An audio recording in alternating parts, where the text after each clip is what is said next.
இந்த அவையில் இரண்டாவது நபராக நம் கல்லூரி மாணவர் 5வது சுமராவை சார்ந்த முகமது அர்ஷத் அத்தாயி அவர்கள் நலமுடன் வாழ 4 குணங்கள் என்கின்ற தலைப்பில் நம் அவர்களுக்கு முன்னால் பேசுவார்கள்.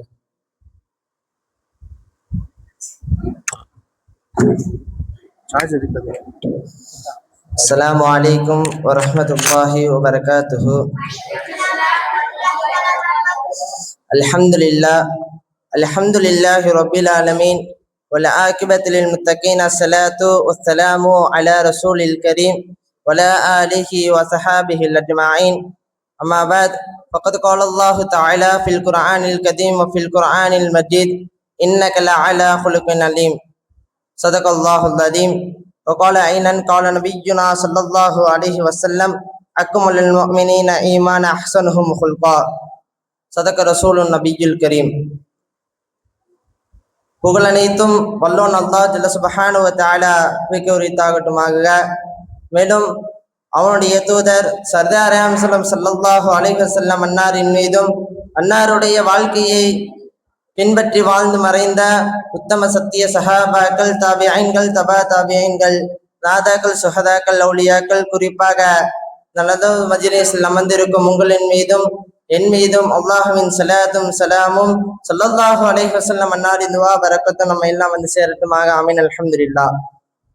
அன்பான அல்லாஹ் நல்லடியார்களே, இந்த உலகம் என்பது, நாம் வாழக்கூடிய இந்த உலகம் என்பது சபிக்கப்பட்டது என்பதாக ஸல்லல்லாஹு அலைஹி வஸல்லம் ஹதீஸில் சொல்கிறார்கள். இந்த உலகமும் இந்த உலகத்தில் உள்ள அனைத்து வஸ்துக்களும் சபிக்கப்பட்டது அல்லாஹுடைய திக்ரை தவிர. மேலும் அல்லாஹுடைய கல்வியான இந்த மார்க்க கல்வியை எவன் ஒருவன் கற்கிறானோ, மேலும் எந்த ஒரு நபர் கற்றுக் கொடுக்கிறாரோ அவர்களை தவிர இந்த உலகத்தில் உள்ள அனைத்து வஸ்துக்களும் சபிக்கப்பட்டது என்பதாக ஸல்லல்லாஹு அலைஹி வஸல்லம் அவர்கள் கூறுகிறார்கள்.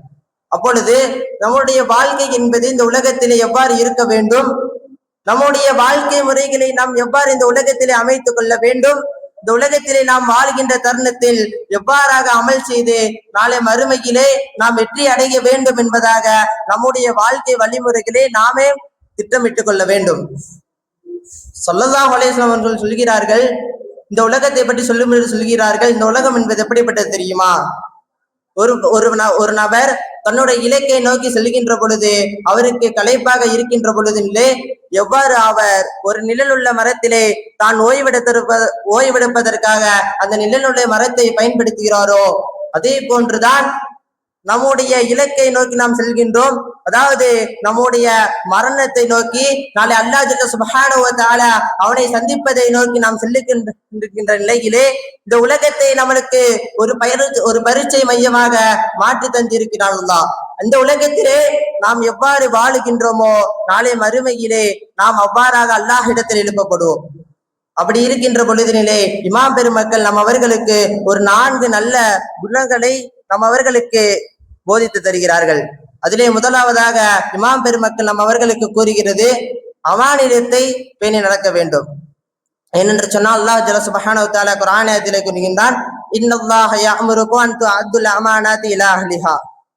அல்லாஹ் சொல்கின்றான், இன்னல்லாஹ யஅமுருக்கும், அல்லாஹ் ஜல்ல சுப்ஹானஹு வ தஆலா உங்களுக்கு ஏவுகின்றான், அன் துஅத்துல் அமானாத்தி, உங்களை நம்பி ஒப்படைக்கப்பட்ட அந்த அமானிதங்களை நீங்கள் கொடுத்து விடுங்கள். இலா அஹ்லிஹா, உங்களை யார் நம்பி கொடுத்தார்களோ அவர்களிடத்திலே நீங்கள் திருப்பி கொடுத்து விடுங்கள் என்பதாக அல்லாஹ் ஜல்ல சுப்ஹானஹு வ தஆலா கூறுகின்றான். இமாம் பெருமக்கள் இந்த அமானிதங்களை பற்றி கூறுகின்ற பொழுது ஒரு 4 விஷயங்களாக நாம் பிரிக்கின்றார்கள். முதலாவது விஷயமாக இமாம் பெருமக்கள் நம் அவர்களுக்கு வகுத்து கொடுப்பது என்னவென்று சொன்னால், பிறர் கொடுத்த பொருளை அவர்களிடத்திலே நாம் பாதுகாப்பாக ஒப்படைக்க வேண்டும். ஒருவன் நம்மை நம்பி கொடுக்கிறான் என்று சொன்னால் அது எந்த ஒரு விஷயமாக இருக்கட்டும், ஒரு சிறிய பேனாவாக இருக்கட்டும், நோட்டாக இருக்கட்டும், அதை நாம் அவர்களுக்கு மீண்டும் திருப்பி தர வேண்டும் என்பதாக இமாம் பெருமக்கள் நம் அவர்களுக்கு கூறுகிறார்கள். இரண்டாவதாக பொறுப்புகளை நேர்மையாக நடக்க வேண்டும். ஒருவனுக்கு ஒரு பொறுப்பு தந்து இருக்கிறது என்று சொன்னால் அவன் எந்த ஒரு பாரபட்சமும் இன்றி அனைத்து நபர்களின் மீதும் அதை சமமாக நடக்க வேண்டும். உதாரணமாக நம்மவர்கள் நம்முடைய பெற்றோர்களுக்கு கொடுக்கப்பட்ட அமானிதங்கள், நாளை அல்லாஹ் ஜல்ல சுப்ஹானஹு வ தஆலா நம்மை பற்றி நம்முடைய பெற்றோர்களிடத்திலே கேள்வி கேட்பான். உங்களுடைய ஆண் மக்களே, உங்களுடைய பெண் குழந்தைகளே நீங்கள் எவ்வாறாக இந்த உலகத்திலே வளர்த்தீர்கள் என்று அல்லாஹ் ஜல்ல சுப்ஹானஹு வ தஆலா நம்முடைய பெற்றோர்களுக்கு கொடுக்கப்பட்ட அந்த அமானிதங்களை பற்றி நாளை நம்முடைய பெற்றோர்களிடத்திலே நாளை விசாரிப்பான். இது இரண்டாவதாக விஷயம். மூன்றாவதாக இமாம் பெருமக்கள் நம்ம அவர்களுக்கு கூறுகிறது, ரகசியங்களை பேணி பாதுகாக்க வேண்டும். இமாம் பெருமக்கள் சொல்லுகின்றார்கள், ரகசியங்களை நீங்கள் பேணி பாதுகாத்துக் கொள்ளுங்கள். ஒருவன் நம்மளை நம்பி ஒரு விஷயத்தை நம்ம இடத்துல சொல்றானா, அதை நம்ம இறுதி தருவாயில் வரை, நம்முடைய மரணம் வரை அதை நாம் பேணி பாதுகாக்க வேண்டும். நான்காவதாக ஒரு விஷயத்தை சொல்லுகின்றார்கள், வாக்குறுதிகளை நிறைவேற்றுவது. நாம் ஒரு நபருக்கு சத்தியம் செய்து கொடுத்திருக்கிறோம் என்று சொன்னால் அதை நம்முடைய மரணம் வரும் வரை அந்த சத்தியத்தை நிறைவேற்றுவதற்காக நாம் போராட வேண்டும்.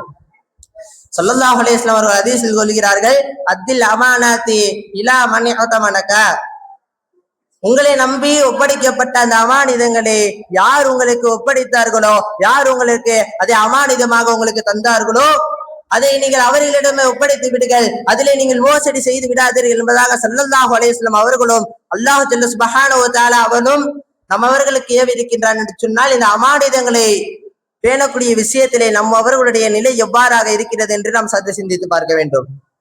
இரண்டாவதாக ஒரு குணத்தை சொல்கின்றார்கள், இந்த உலகத்தினிலே உண்மையை பேசி நீங்க நடந்து கொள்ளுங்கள் என்பதாக சொல்கின்றார்கள். ஸல்லல்லாஹு அலைஹி வஸல்லம் சொல்கிறார்கள், அலைக்கும் பிஸ்ஸித்க், உண்மையை நீங்கள் பற்றி பிடித்துக் கொள்ளுங்கள். ஏனென்று தெரியுமா, ஃபஇன்ன ஸித்க யஹ்தி இலல் பிர், நிச்சயமாக உண்மை என்பது நன்மையின் பக்கம் வழிகாட்டுகிறது. நிச்சயமாக நன்மை என்பது யஹ்தி இலல் ஜன்னதி, சொர்க்கத்தின் பக்கம் வழிகாட்டுகிறது. இன்னும் அவர்கள் இந்த உலகத்தில் உள்ள வாழக்கூடிய அனைத்து முஸ்லிம்களுக்கும் இருக்கக்கூடிய ஒரு ஆசை என்னவென்று சொன்னால், நாளை மறுமையிலே அல்லாஹ் ஜல்ல சுப்ஹானஹு வ தஆலா நம்மை சொர்க்கத்தில் அனுப்ப வேண்டும், நம் சொர்க்கத்திற்கு போக வேண்டும் என்பதுதான் இங்க இருக்கக்கூடிய ஒவ்வொரு முஃமினுடைய ஆசையாக இருக்கிறது. அதற்கு ஸல்லல்லாஹு அலைஹி வஸல்லம் கற்றுத்தந்த வார்த்தை, நீங்கள் உண்மையை பற்றி பிடித்துக் கொள்ளுங்கள். உண்மை என்பது நாளை மறுமையிலே உங்களுக்கு சொர்க்கத்தை வழங்கக்கூடியது என்பதாக ஸல்லல்லாஹு அலைஹி வஸல்லம் சொல்கிறார்கள். பொய்யை பற்றி ஸல்லல்லாஹு அலைஹி வஸல்லம் சொல்லும்போது சொல்றாங்க, ஃபஇய்யாக்கும் கதீப், உங்களை நான் பொய்யை கொண்டு எச்சரிக்கை செய்கிறேன்.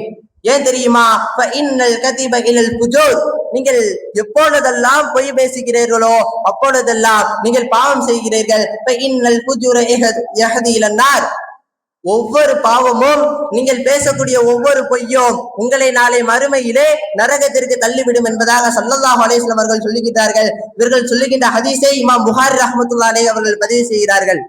அவ்வளவு சொன்னால் நம்முடைய வாழ்க்கையிலே நாம் எந்த தருணம் வந்தாலும், எப்படிப்பட்ட நிலை வந்தாலும், நாம் ஒரு தவறை செய்து விட்டாலும் கூட உண்மையை பேசி நடக்க வேண்டும். ஸல்லல்லாஹு அலைஹி வஸல்லம் சொல்வார்கள், நீங்கள் உண்மையை பேசுங்கள். அந்த உண்மை உங்களுக்கு பேசுவதற்கு கசப்பாக இருந்தாலும் சரி, அந்த நேரத்திலே நீங்கள் உண்மையை பேசிவிடுங்கள். ஏனென்று சொன்னால், நீங்கள் உண்மையை பேசிவிட்டீர்கள் என்று சொன்னால் அது உங்களுக்கு ஒரு மன நிம்மதியை கொடுக்கும் என்பதாக ஸல்லல்லாஹு அலைஹி வஸல்லம் அவர்கள் சொல்கின்றார்கள். ஒரு முறை ஒரு சஹாபி என்ன செய்வாங்கன்னா, பெண்களுடைய கூட்டத்தில் நின்று அவங்க பேசி சிரித்து கொண்டு இருப்பார்கள். அப்பொழுது ஸல்லல்லாஹு அலைஹி வஸல்லம் அவங்க அந்த சைடு வந்துருவாங்க. அப்பொழுது அது சஹாபியை பார்த்து அந்த பெண்களை போக சொல்லிவிட்டு ஸல்லல்லாஹு அலைஹி வஸல்லம் கேட்பாங்க, எதற்காக நீங்க இந்த பெண்களிடத்துல பேசுறீங்க அப்படின்னு சொன்னோன்னே அந்த சஹாபி சொல்றா, யா ரசூலுல்லாஹ், என்னுடைய ஒட்டகத்தை காணோம், அதனாலதான் அந்த பெண்களிடத்துல பேசி கொண்டிருக்கிறேன் என்பதாக ஒரு பொய்ய சொல்லிடுவாங்க. அப்பொழுதெல்லாம் ஸல்லல்லாஹு அலைஹி வஸல்லம் அப்பொழுதிலிருந்து எப்பொழுதெல்லாம் அந்த சஹாபியை பார்க்கின்றார்களோ அந்த சஹாபி இடத்துல கூறுவார்கள், உங்களுடைய ஒட்டகம் கிடைச்சிருச்சா அப்படின்னு கேட்பாங்க. இல்லை யா ரசூலுல்லாஹ், இதே போன்று ஒவ்வொரு முறையும் அந்த சஹாபியை பார்த்து ஸல்லல்லாஹு அலைஹி வஸல்லம் அவர்கள் கேட்க அந்த சஹாபி தொழுகைக்கு கூட வரதில்ல. ஒரு முறை மஸ்ஜித் அந்த சஹாபி பாக்குறாங்க, ஸல்லல்லாஹு அலைஹி வஸல்லம் இல்ல, யாருமே இல்ல. சரி நம்ம இப்ப நிம்மதியா தொழுதரலாம் அப்படின்னு அந்த சஹாபி அந்த மஸ்ஜிதுக்குள்ள போனோன்னு என்ன சொல்றாங்கன்னா, ஸல்லல்லாஹு அலைஹி வஸல்லம் வந்து பக்கத்துல உட்காந்துருவாங்க. சரி இந்த சஹாபி என்ன சொல்றாங்கன்னா, சரி நம்முடைய சூறாக்களை நம்ம ஓதக்கூடிய வசனங்களை நீட்டி விடுவோம், ஸல்லல்லாஹு அலைஹி வஸல்லம் அவர்கள் எந்திரிச்சு போயிடுவாங்கன்னு சொல்லி ஓதுறாங்க. அவங்க ஓதிக்கொண்டே இருக்கிறார்கள். ஒவ்வொரு முறையும் ஸல்லல்லாஹு அலைஹி வஸல்லம் ஒவ்வொரு ஆயத்து ஓத நீ எவ்வளவுதான் ஓதுற நானும் பாக்குறேன், நான் இங்க உட்கார்ந்து ஒரு இடத்துல அந்த விஷயத்தை இன்னைக்கு நான் கேட்டு தெரிஞ்சுக்கிறாம போக மாட்டேன் என்பதாக ஸல்லல்லாஹு அலைஹி வஸல்லம் அவர்கள் அங்கேயே உட்கார்ந்து இருப்பாங்க. அப்பொழுது அந்த சஹாபி தொழுகையை முடித்தவுடன் ஸல்லல்லாஹு அலைஹி வஸல்லம் கேட்பார்கள், உனக்கு அந்த ஒட்டகம் கிடைச்சிருச்சா அப்படின்னு கேட்கும் பொழுது, இல்லை யா ரசூலல்லாஹ், நான் போய் சொல்லிவிட்டேன், அன்னைக்கு நான் பெண்களிடத்துல பேசி கொண்டிருந்தேன் என்பதாக ஸல்லல்லாஹு அலைஹி வஸல்லம் இடத்துல அந்த சஹாபி சொல்லிடுவாங்க. அப்படி இதுல இருந்து நம்மளுக்கு புரியக்கூடிய விஷயம், நம்மளிடத்துல ஒருவர் பொய் சொல்கின்றான் என்று சொன்னால் அந்த மனிதரை நாம் திருத்த வேண்டும் என்பதாக ஸல்லல்லாஹு அலைஹி வஸல்லம் அவர்கள் சொல்லி காட்டுகிறார்கள். மூன்றாவது விஷயமாக இமாம் பெருமக்கள் நம்ம அவர்களுக்கு கூறுவது நற்குணத்தை பேணி நடந்து கொள்ளுங்கள்.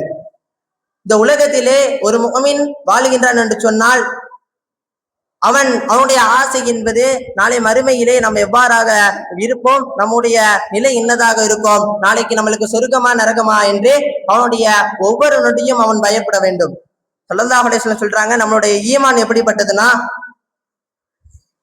ஈமான் என்பது நம்மளுக்கு குறையக்கூடியதாக இருக்கும், கூடக்கூடியதாக இருக்கும். ஸல்லல்லாஹு அலைஹி வஸல்லம் சொல்லுவாங்க, அக்மலுல் முஃமினீன், ஒரு முஃமினுக்கு பரிபூர்ணமாகிவிட்டது ஈமானன், அவருடைய ஈமான் என்பது பரிபூர்ணமாகிவிட்டது எப்பொழுது தெரியுமா, அஹ்ஸனுஹு குல்கா, தன்னுடைய நற்குணத்தை எப்பொழுது அந்த முஃமின் என்பவன் அழகாக்கி கொள்கின்றானோ அப்பொழுது அவனுடைய ஈமான் பரிபூர்ணம் அடைந்து விட்டது என்பதாக ஸல்லல்லாஹு அலைஹி வஸல்லம் கூறுகிறார்கள். ஒருவனுக்கு தன்னுடைய ஈமான் என்பது பரிபூர்ணமாகிவிட்டது என்று சொன்னால் அல்லாஹ் ஜல்ல சுப்ஹானஹு வ தஆலா சொல்கின்றான் அல்லவா, கத அஃப்லஹல் முஃமினூன், முஃமின்கள் வெற்றி அடைந்து விட்டார்கள் என்பதாக சொல்கின்றான். எப்படிப்பட்ட முஃமின்கள் என்று அல்லாஹ் ஜல்ல சுப்ஹானஹு வ தஆலா அடுத்தடுத்த ஆயத்திலே சொல்கின்றான். அனைத்து விஷயங்களும் அல்லாஹ் ஜல்ல சுப்ஹானஹு வ தஆலா சொல்லுகின்ற அனைத்து விஷயங்களும் நற்குணத்தின் மீது கட்டுப்படுகிறது.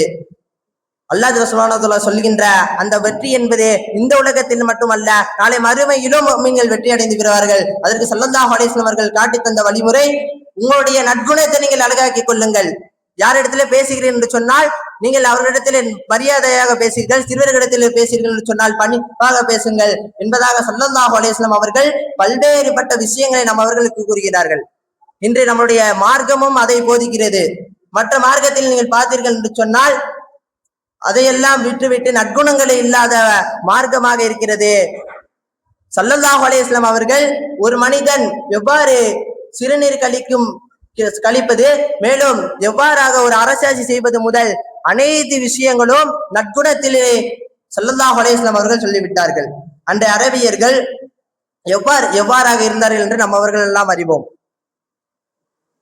அன்றைய அரபியர்கள் அவர்கள் ஒரு நாள் வாளை தூக்கவில்லை என்று சொன்னால் அவர்களுக்கு தூக்கம் வராது. அப்படிப்பட்ட அரபியர்களை மாற்றி தந்தார்கள் ஸல்லல்லாஹு அலைஹி வஸல்லம் அவர்கள்.